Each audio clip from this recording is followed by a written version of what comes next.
Assalamualaikum warahmatullahi wabarakatuh. Salam sejahtera untuk kita semua. Perkenalkan, nama saya Grace Sorencia Clara Monika. Pada kesempatan kali ini saya akan membahas tentang 5 asas penting dalam hukum acara pidana di Indonesia.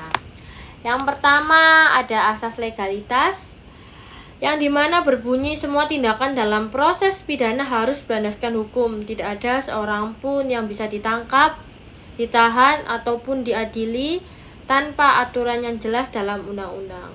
Contohnya, seseorang tidak bisa langsung ditangkap hanya karena dicurigai mencuri tanpa ada bukti dan dasar hukum yang jelas sesuai dengan kitab-kitab hukum pidana. Asas ini mencegah tindakan sewenang-wenang dari aparat penegak hukum. Yang kedua ada asas praduga tak bersalah, yang dimana setiap orang yang disangka melakukan tindak pidana tetap dianggap tidak bersalah sebelum adanya putusan pengadilan yang berkekuatan hukum tetap. Contohnya, meskipun seseorang sudah ditangkap karena kasus tertentu, ia tetap memiliki hak untuk tidak disebut bersalah sebelum hakim memutuskan di pengadilan. Jadi, status bersalah seseorang hanya ditentukan oleh hakim, bukan oleh opini masyarakat ataupun aparat. Yang ketiga ada asas peradilan cepat, sederhana, dan biaya ringan.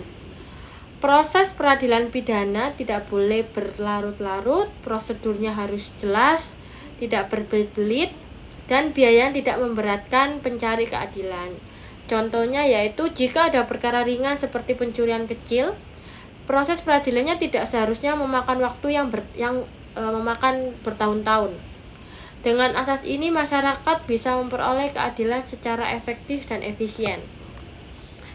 Yang keempat ada asas hak untuk membela diri. Seorang terdakwa berhak melakukan pembelaan baik secara pribadi maupun melalui bantuan penasihat hukum.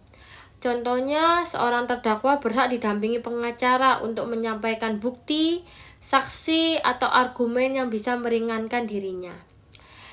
Asas ini memastikan proses peradilan berjalan secara adil dan menghormati hak-hak terdakwa.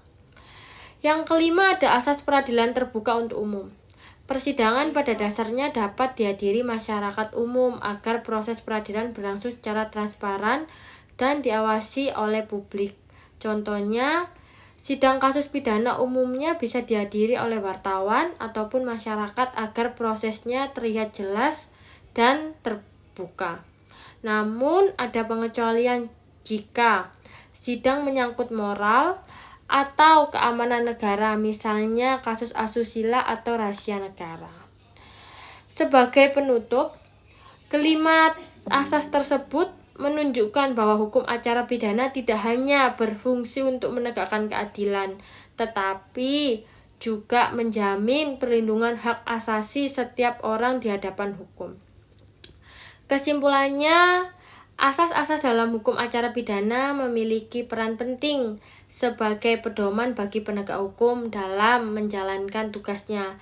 Dengan menerapkan asas-asas tersebut secara konsisten, sistem peradilan pidana di Indonesia dapat berjalan dengan adil, transparan, dan tetap menjunjung tinggi hak asasi manusia. Sekian dan terima kasih yang dapat saya sampaikan. Mohon maaf ada salah kata atau salah bicara. Saya ucapkan terima kasih. Wassalamualaikum warahmatullahi wabarakatuh.